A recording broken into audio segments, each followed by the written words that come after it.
de la década de los 70, 80, la incidencia se ha ido modificando en función de la detección y tratamiento oportuno del cáncer de cuello uterino.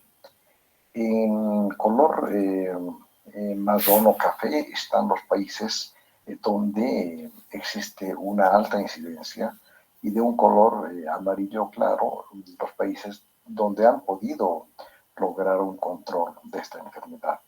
Entonces, Latinoamérica, Bolivia, Perú, algunos países de Centroamérica junto con México y África tienen una alta incidencia de esta enfermedad.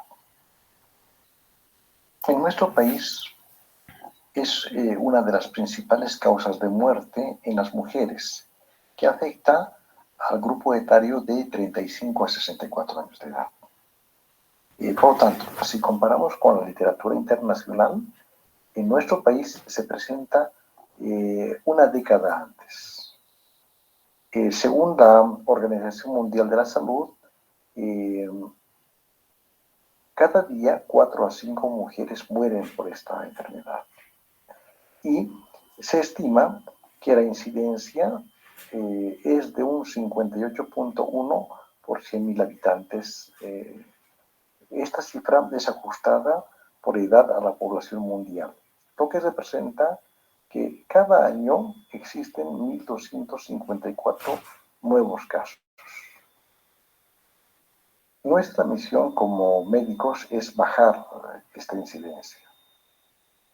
Sin embargo, participamos un conjunto de médicos donde están el jefe del programa nacional, que depende del ministro de Salud, el jefe del programa regional en Cochabamba, los oncólogos, tanto encargados de radioterapia como de oncología clínica, cuando el cáncer está en una etapa avanzada, ya no se opera, sino se realiza radioterapia y quimioterapia. Cuando se puede intervenir quirúrgicamente, participa el cirujano oncólogo, desde carcinoma invasor. Medicina social también tiene un papel importante, porque depende de esta especialidad la adecuada planificación de los programas y también el manejo de las estadísticas. Medicina familiar en los seguros, los ginecólogos, que están encargados de la toma de muestra, tanto de citología, biopsia, el tratamiento, hasta carcinoma in situ, lo maneja este especialista. Los patólogos estamos a cargo del laboratorio tanto de citología como anatomía patológica. Por lo tanto, participamos en el diagnóstico citológico y también en la biopsia y el manejo de la histerectomía. Los psicólogos tienen una función importante para tratar el tema psicológico tanto en las pacientes como en su entorno familiar. Servicio social para conseguir medicamentos, disminuir los costos. Los médicos generales tienen un papel fundamental en primer nivel y también en el segundo nivel. Hasta la década de los 70 existían por lo menos una docena de clasificaciones para el diagnóstico de la citología cervical. De estas clasificaciones, una sobrevivió hasta la década de los 80, inclusive 90, la clasificación de Papanicolau. Papanicolau clasificaba las citologías en clase 1 normal, clase 2 inflamatoria, clase 3 sospechosa, y la subdividía en 3A, 3B, 3C. Clase 4 se refería al carcinoma in situ y clase 5 al carcinoma invasivo. Sin embargo, esta clasificación quedó obsoleta en la década de los 80 y apareció la nomenclatura del sistema Bethesda en el 2001.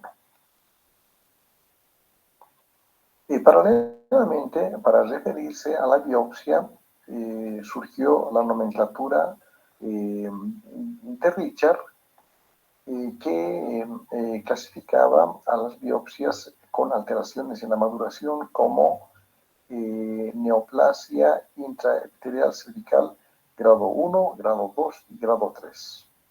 La OMS aplicó la terminología displasia, que es idéntica a la clasificación de Richard, pero en vez de llamar neoplasia intraepitelial cervical, la OMS la denomina displasia, leve, moderada, severa. ¿Cuál es la importancia de la citología y la biopsia? La citología se puede aplicar a grandes grupos poblacionales. Se puede realizar miles de citologías.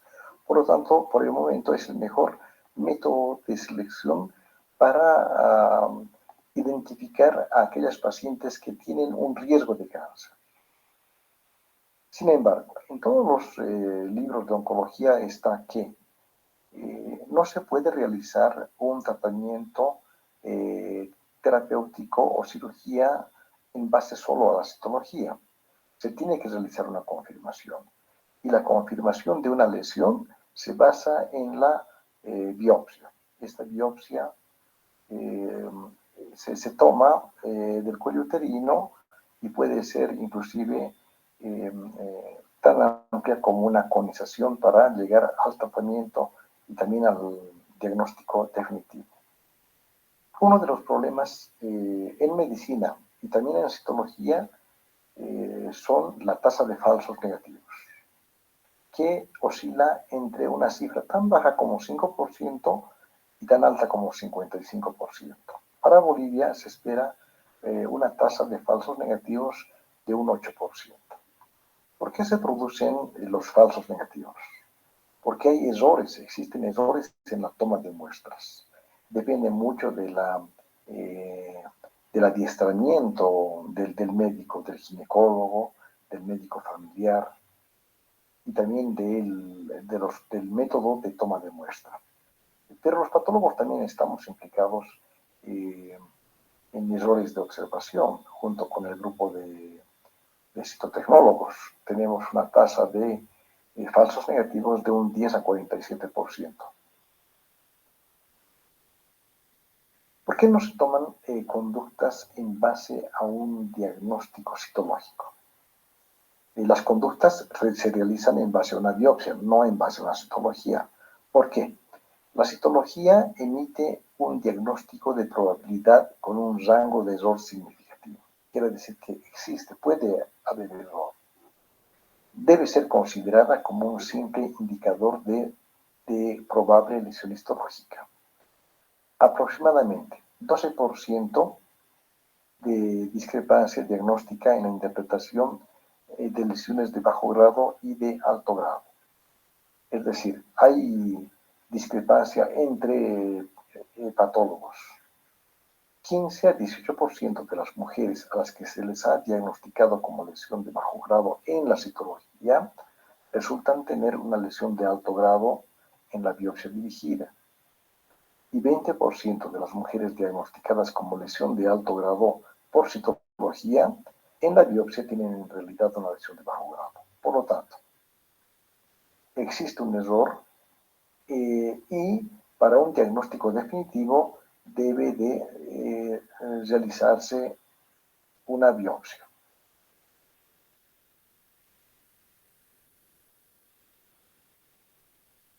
Una biopsia es la toma de parte de un tejido vivo para llegar a un diagnóstico definitivo.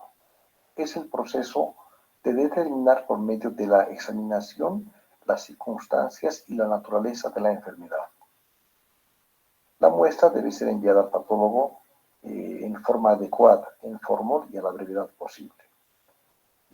¿Alguna vez me han preguntado qué tamaño se necesita para llegar a un diagnóstico definitivo?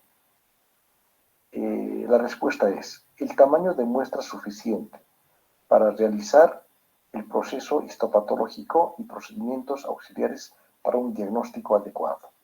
No existe un tamaño, puede ser de milímetros o de centímetros, o inclusive toda la pieza quirúrgica.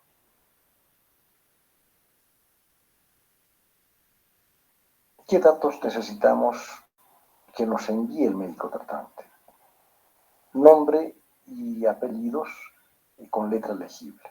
La edad del paciente es sumamente importante, porque el tratamiento es diferente, por ejemplo, de una lesión de bajo grado, se trata de forma conservadora en una paciente joven, en cambio, en una paciente de la tercera edad o arriba de los 50 años, se puede realizar inclusive una histerectomía.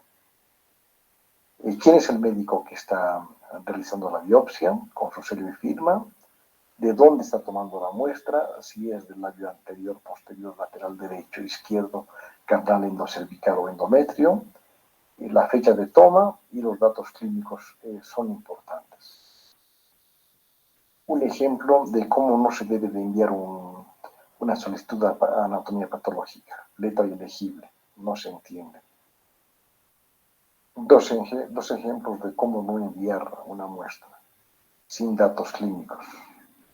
Una muestra, una biopsia envuelta en papel higiénico. El papel higiénico lo que hace es absorber los líquidos y la muestra se va a desecar y no va a servir para el estudio histopatológico.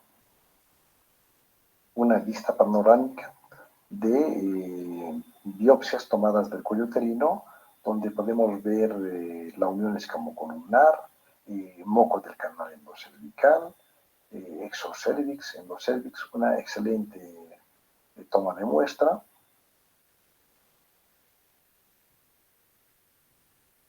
A inicios del 2000 es que se realizaron estudios para ver la patogenia, por qué se produce el cáncer del cuello uterino. Y el principal implicado, el más importante, es la infección por el virus del papiloma humano.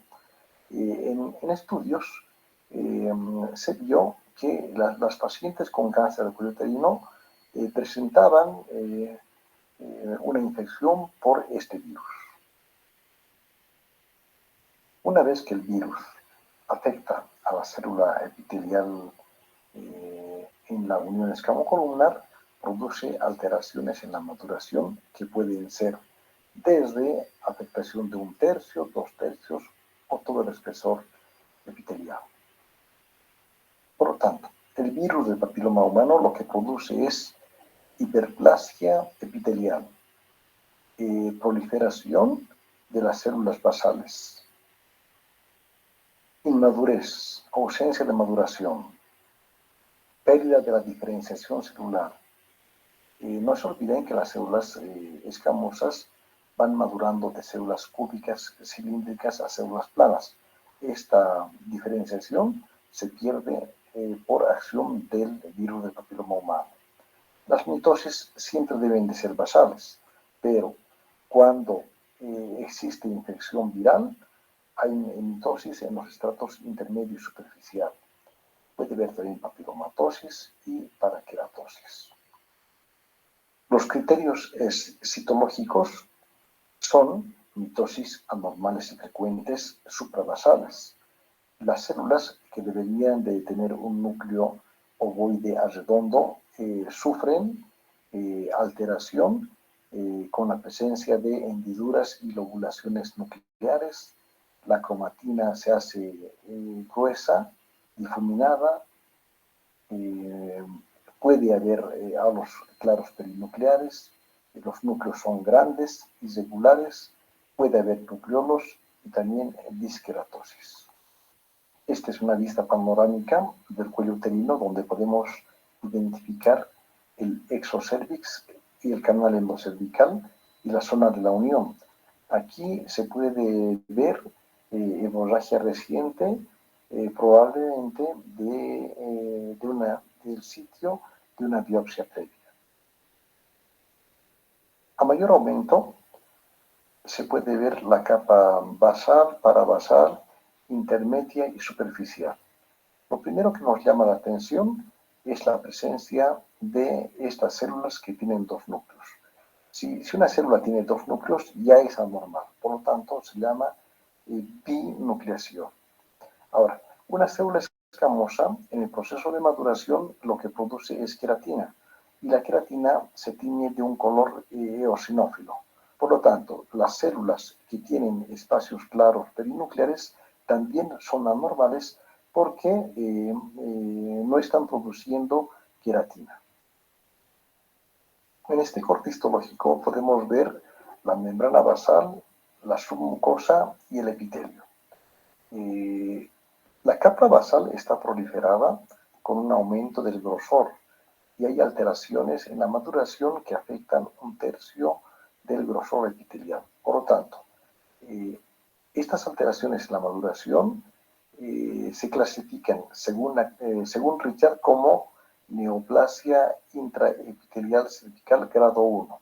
Si tomamos la clasificación de la OMS, sería una displasia leve. Y si adoptamos la clasificación del sistema Bethesda, una lesión intraepitelial escamosa de bajo grado. El creador del término condiloma es el doctor Alexander Meisels, un patólogo que trabajó por mucho tiempo en Canadá. En la década de los 70 realizó una descripción del condiloma con las variantes macroscópicas, que lo publicó en una revista científica de una serie de más de 700 casos. Las lesiones condilomatosas del cérvix, tanto en la citología, en la colposcopía y en el estudio histopatológico. El doctor Meisels describió el condiloma exofítico, que aparece como una lesión elevada similar a una verruga, el condiloma plano y el condiloma invertido que crece hacia la submucosa, pero respetando la membrana basal. La característica común de los condilomas es la presencia de estos halos claros perinucleares y la binucleación celular. Hay otros criterios, pero estos son los más importantes. Una lesión de bajo grado puede con el tiempo transformarse en una lesión de alto grado. La displasia moderada es un término que sirve para designar las alteraciones en la maduración celular que afectan una mitad o 2/3 del grosor epitelial total. Una displasia leve es 1/3. Displasia moderada, 2/3 o por lo menos el 50% de alteraciones en la maduración, pero que respetan la membrana basal. La displasia severa, por definición, es la presencia de alteraciones en la maduración que afectan 3/3 del grosor epitelial total y respeta un 10% de maduración. En cambio, el carcinoma in situ es la presencia de alteraciones en la maduración que afectan todo el grosor epitelial. En realidad no existe una diferencia entre displasia severa y carcinoma in situ. Prácticamente es lo mismo. ¿Cuál es la historia natural de las lesiones intraepiteliales? Las lesiones de bajo grado, displasias leves o neoplasia intraepitelial cervical grado 1, observen, regresionan en la mayor parte de los casos, por lo menos en un 57%. Hay series donde las regresiones hasta de un 70-80%. En cambio, una displasia severa puede regresionar, pero es muy infrecuente. La mayor parte progresan hacia carcinomas intraepiteliales o inclusive invasores con el transcurso del tiempo. ¿Qué tiempo demora una lesión intraepitelial escamosa en transformarse en un carcinoma invasor. Depende del grado de lesión. Si es una displasia leve, moderada o severa. Observen que en promedio se tiene por lo menos 10 años para que se transforme una lesión intraepitelial en una lesión invasora. Y eso es muy importante, porque la paciente con una displasia moderada o severa tiene entre 3 años y 10 años antes de que sea una lesión invasora. Cuando se transforma en una lesión invasora, ya se requiere disección de ganglios linfáticos.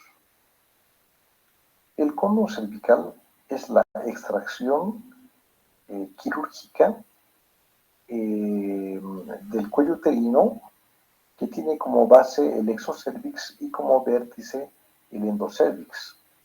Lo que se realiza es un marcaje a nivel de horas 12 y prácticamente todo el tejido se corta en fragmentos de 2 a 3 milímetros de espesor para el procesamiento histológico.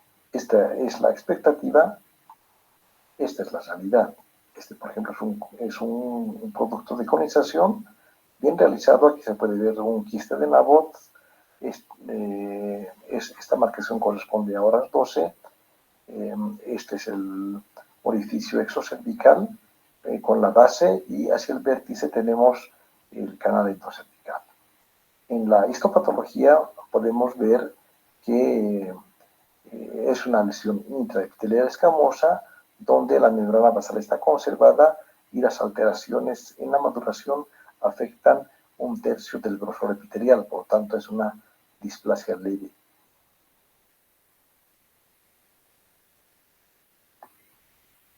Otro tipo de tratamiento es el cono obtenido por LIP. Quiere decir, utilizando un asa que corta y coagula al mismo tiempo. ¿Cuál es la ventaja para el ginecólogo o para el oncólogo? Es que como corta y coagula no produce sangrado. Pero al realizar la coagulación puede producir quemadura de parte del tejido que vamos a estudiar en la anatomía patológica. Por ejemplo, aquí tenemos un cono obtenido por LIP donde existe artificio por corte y coagulación. No se ve que está quemado, pero aquí se puede reconocer que existe alteraciones en la maduración que afectan 1/3 del grosor epitelial. En las biopsias obtenidas por LIP, según algunos autores, no se puede realizar un análisis de los bordes quirúrgicos. En el cono frío, sí. Una vez obtenida la pieza quirúrgica, lo que debemos de ver es la integridad de la membrana basal. Y si la membrana basal está infiltrada o rota, debemos de medir exactamente a qué profundidad invade el tumor a la submucosa. Este es un ejemplo de medición de la invasión en profundidad, que es muy importante para identificar como 1A1 o 1A2. 1A1 es cuando el tumor invade la submucosa hasta una profundidad igual o menor a 3 milímetros, 1A1.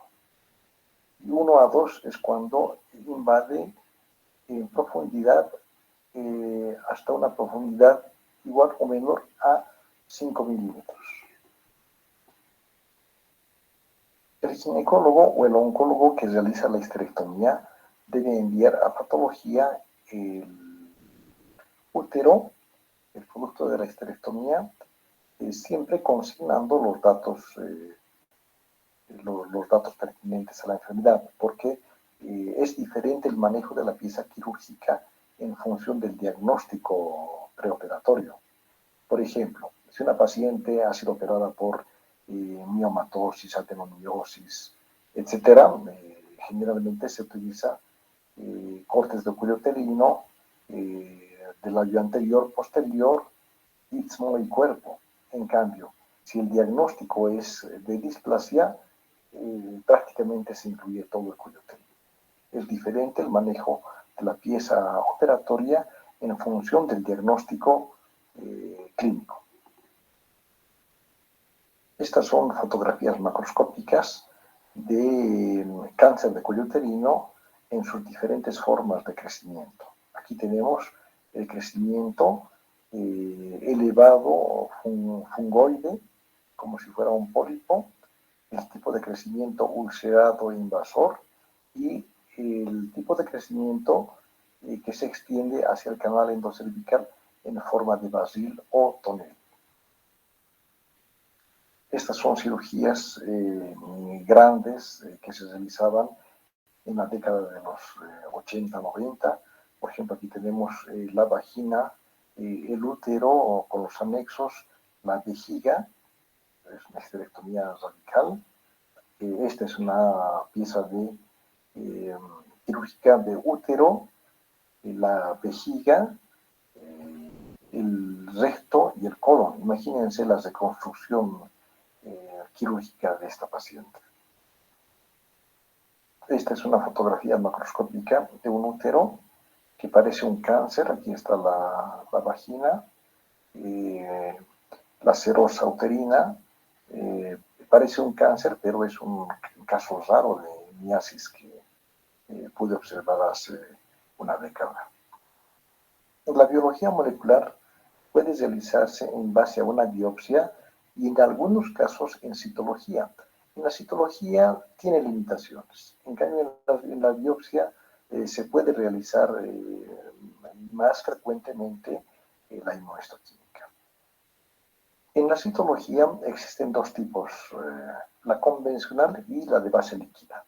La convencional es la que actualmente se realiza en los centros de primer, segundo y tercer nivel en nuestro país. En cambio, en otros países se realiza la citología de base líquida, que es diferente. Se utiliza siempre un cepillo endocervical. El cepillo endocervical se coloca en una solución conservadora y posteriormente se realiza la citocentrifugación y en los extendidos se puede hacer análisis de la proteína P16, hibridación in situ e inclusive análisis digital. Esto es la citología de base líquida que no se realiza en nuestro país. Esto en países de primer mundo, Estados Unidos, Europa. La colposcopía lo hace el ginecólogo y el estudio histopatológico se puede realizar inmunohistoquímica con proteína P16, Ki67 e hibridación in situ. Por lo tanto, realizando hibridación in situ podemos identificar qué tipo, qué cepa de virus del papiloma humano es el que está afectando a los grupos poblacionales. Y según diversos estudios, el virus del papiloma humano más frecuentemente implicado en la patogenia del cáncer de cuello uterino es el tipo 16 seguido del 18. Después están el 45, 31, 33. Los más importantes a nivel mundial son el 16 y el 18. Este es un estudio donde se analiza el carcinoma epidermoide, el adenocarcinoma y una combinación de carcinoma epidermoide y adenocarcinoma. En este estudio también el virus del papiloma humano número 16 y 18 son los más frecuentemente implicados en carcinoma de cuello uterino. Este es un corte de cuello uterino con una displasia leve. Por lo tanto, aquí podemos observar los halos claros perinucleares y la binucleación que puede producir el virus del papiloma humano. Esta es una inmunotinción que marca a las células que están infectadas por el virus del papiloma humano y que se tiñe con el cromógeno que se observa de un color marrón. Este es un corte del canal endocervical a nivel de la unión, donde podemos observar alteraciones en la maduración de las células glandulares. Estas células glandulares son positivas para infección del virus del papiloma humano, que se demuestra con esta tinción de color marrón.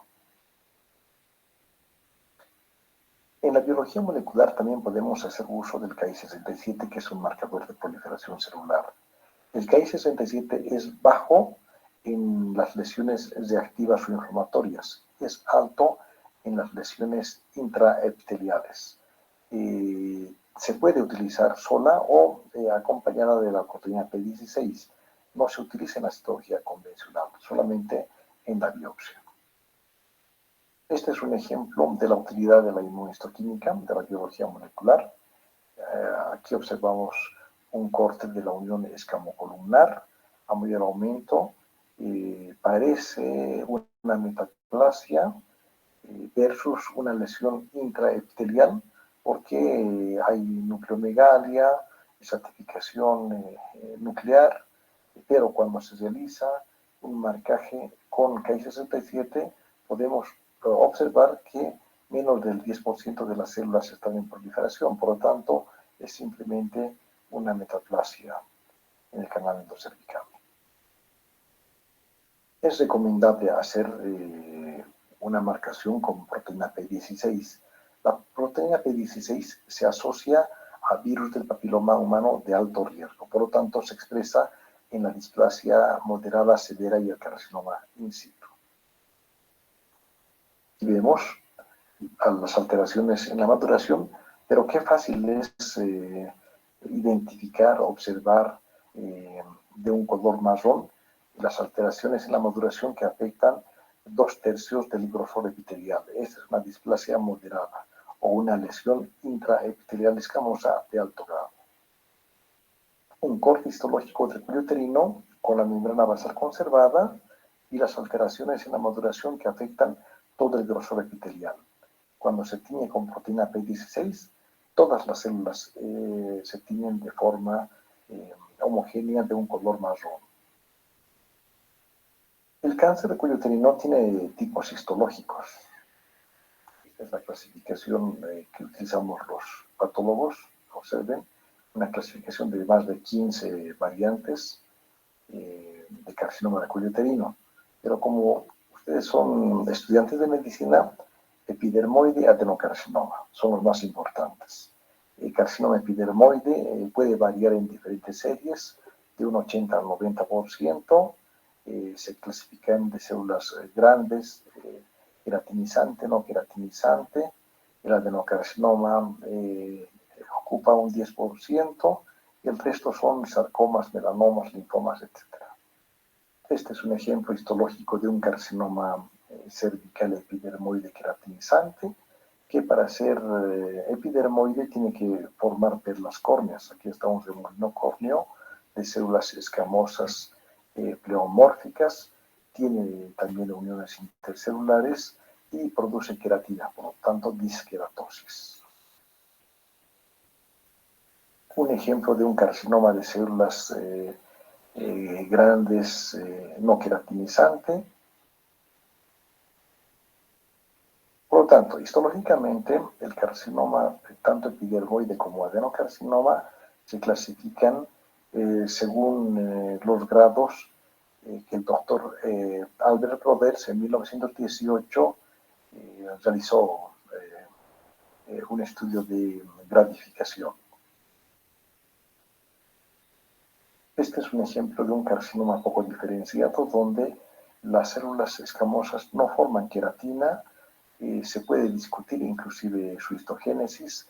Es un carcinoma cervical epidermoide que parece un linfoma, linfotelioma-like. Pasamos a las lesiones glandulares. El cuello uterino también puede presentar displasia, atipia o adenocarcinoma, que surge en la unión escamocolumnar, pero que en la variante adenocarcinoma crece hacia el conducto o el canal endocervical. El adenocarcinoma in situ surge en la unión y se extiende hacia el endocérvix. Arquitecturalmente parece una glándula normal, pero citológicamente todas las células cilíndricas son pleomórficas. Este es un ejemplo de adenocarcinoma in situ, donde se puede evidenciar la formación de estructuras tubulares, la membrana basal conservada, pero las alteraciones en la maduración de estas células cilíndricas son evidentes porque los núcleos son apicales, hipercromáticos, hay mitosis apicales. El adenocarcinoma in situ crece hacia el canal endocervical. Esta es una comparativa de glándulas endocervicales normales y adenocarcinoma in situ. La arquitectura es la misma. La citología marca la diferencia. Una glándula reactiva o normal tiene núcleos pequeños de localización basal. En cambio, un adenocarcinoma in situ tiene núcleos irregulares, estratificados, con mitosis hacia el lumen. Un adenocarcinoma in situ, donde hay formación de estructuras tubulares, la membrana basal está conservada y los núcleos son hipercromáticos, algunas células con nucleolos prominentes, con mitosis. Algunos aspectos del adenocarcinoma. En el epidermoide, el virus del papiloma humano era más frecuente que el 18. En el adenocarcinoma, el 18 es más frecuente que el 16. Por una parte. Después, las mujeres tienen esta enfermedad una década antes que la variante epidermoide. Y tiene un peor pronóstico cuando se lo compara con el epidermoide. Este es un ejemplo histológico de la unión del exocervix con el endocérvix y se puede ver cómo el adenocarcinoma crece hacia el canal endocervical. En relación con el epidermoide, frecuentemente puede ser multifocal y multicéntrico el adenocarcinoma in situ. Por lo tanto, el tratamiento ideal en el adenocarcinoma generalmente es la histerectomía. Si se realiza un cono, tiene que ser profundo hasta el canal endocérvix en una extensión de 2.5 centímetros. Este es un ejemplo de un adenocarcinoma invasor, donde forma estructuras tubulares infiltrantes que producen una ulceración macroscópica del cérvix.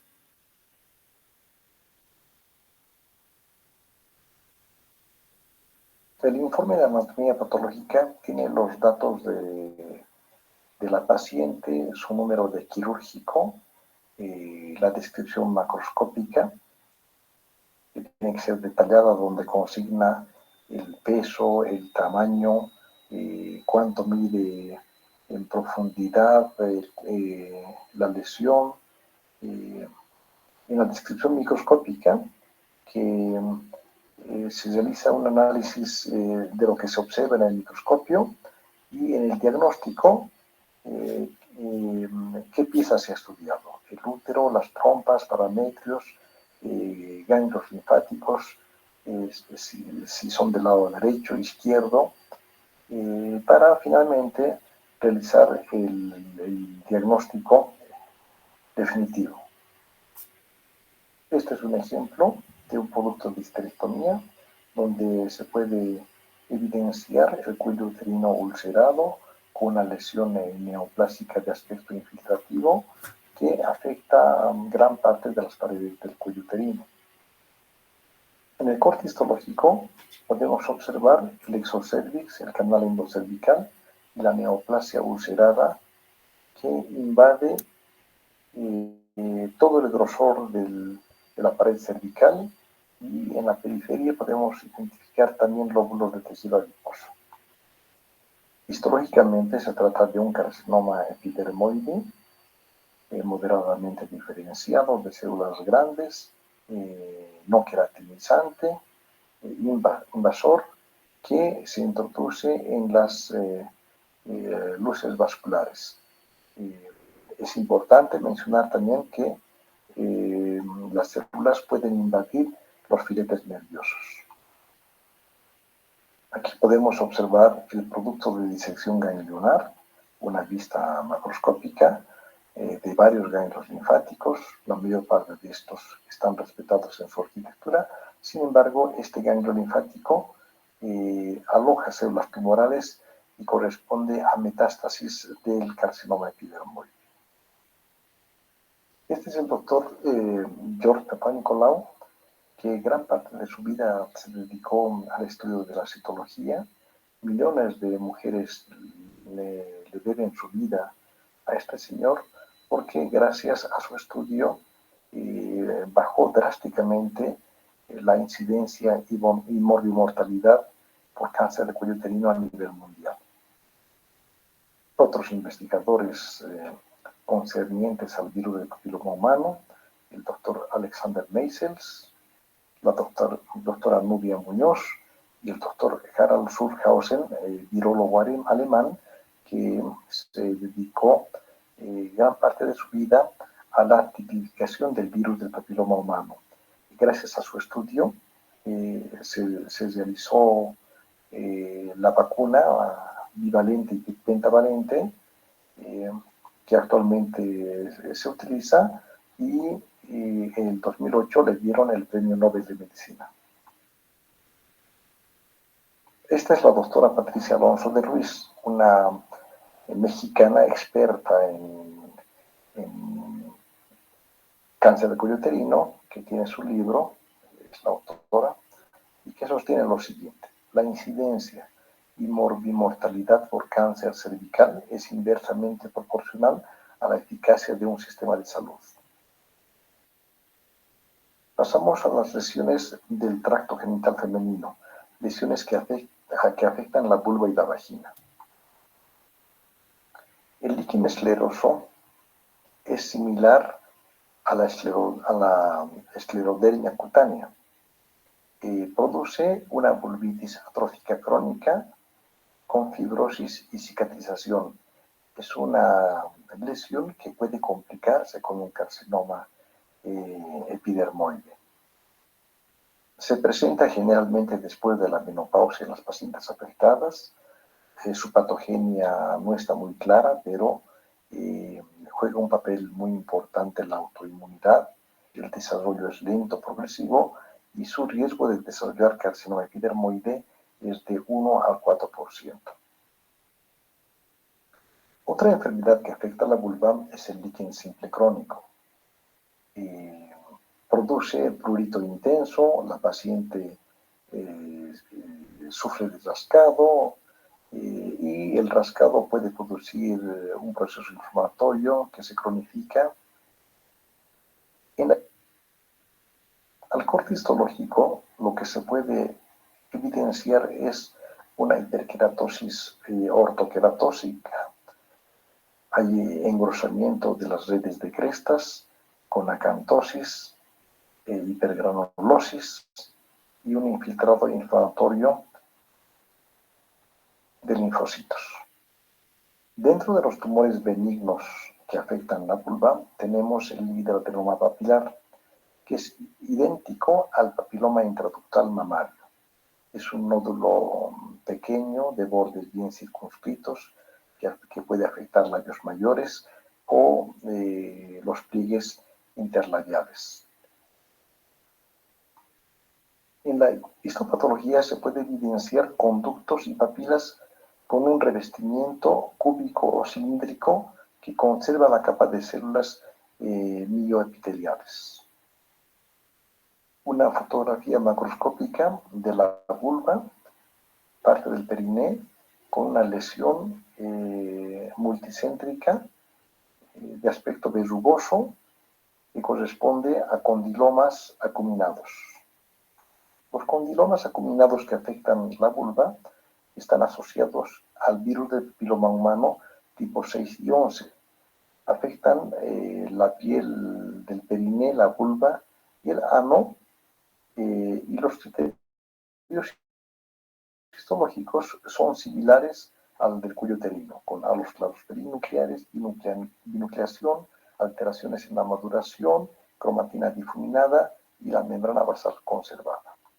Una fotografía macroscópica de la vulva con una lesión exofítica localizada en la vulva, una lesión infrecuente, generalmente son carcinomas epidermoides y el resto corresponden a carcinomas vasocelulares, melanomas y adenocarcinomas. El carcinoma epidermoide vulvar se divide en dos grupos. En un primer grupo, que está asociado a infección del virus del papiloma humano, incluyen al carcinoma epidermoide in situ y a la enfermedad de Bowen. Los criterios histológicos son similares al cáncer de cuello uterino.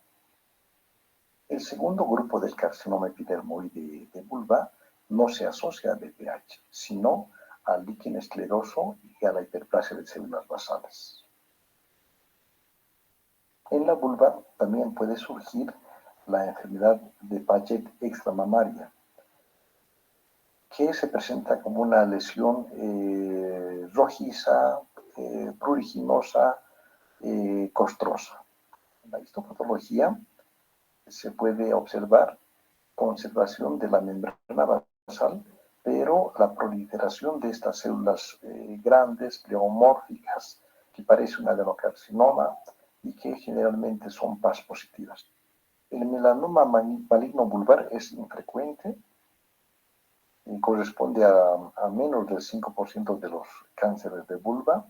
Son lesiones sumamente agresivas, pigmentadas de bordes irregulares, de aspecto infiltrativo y con una alta tasa de mortalidad. La neoplasia intraepitelial escamosa vaginal es una lesión sumamente infrecuente, observen su incidencia 0.6 por 100.000, y para que sea primaria de vagina no tiene que existir en el cuello uterino, tiene que ser independiente. Este es un corte de vagina donde vemos la membrana basal conservada, las células escamosas con alteraciones en la maduración que afectan un 50% del grosor epitelial.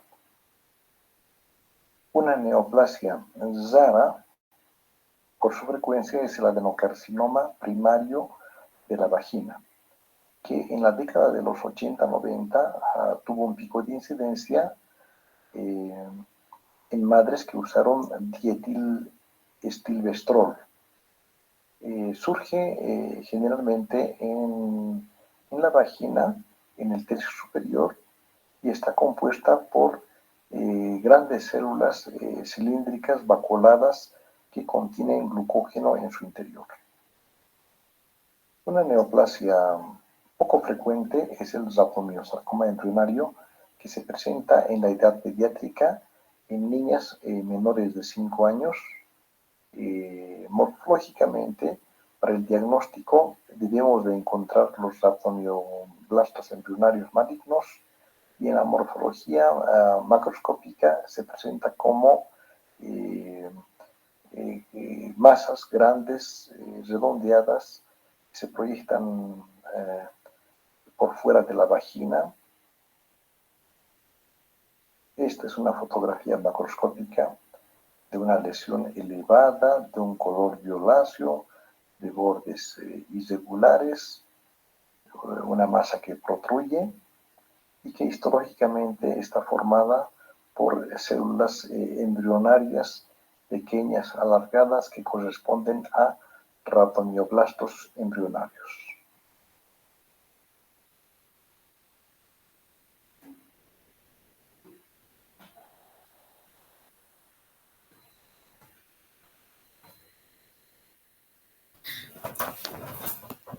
Ok. Bueno.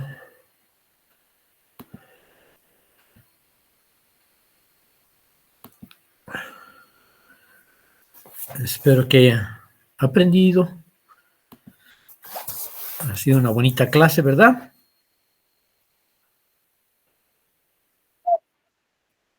macanudo. Entonces, el viernes es nuestro compromiso para la segunda parte, el cuerpo uterino, y el lunes haríamos la patología del ovario, ¿ya?